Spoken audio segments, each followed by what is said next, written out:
Can Xic és l'escenari de molts grups joves i enguany el Parc a l'Envolta tornarà a acollir el certamen de cantautors de Viladecans. El concurs, que arriba a la 23a edició, té les inscripcions obertes fins al 25 d'aquest mes i presenta diferents requisits. Poden cantar en qualsevol idioma i això sí, l'únic que demanem és que les cançons siguin originals, 2 cançons ens han d'enviar com a mínim, i aquestes cançons han de ser originals, no poden ser base o ser còpia d'altres cançons ja editades.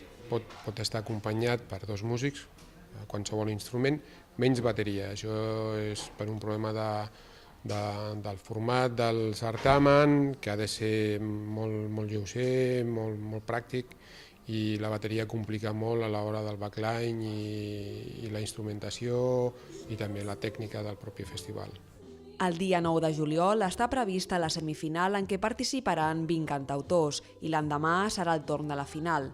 Les persones que hi participin optaran a 2 premis. Els premis, repetim els premis de l'any passat, desgraciadament no els hem pogut augmentar, però estan força bé.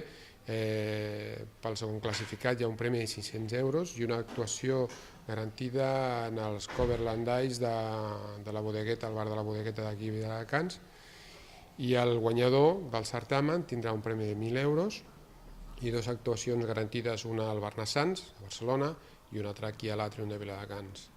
Com en altres edicions, el certamen finalitzarà amb una actuació musical, en aquest cas amb el català de New Raymond. Per més informació o inscripcions podeu trucar al 93 635 1802 o visitar el web www.viladecans.cat.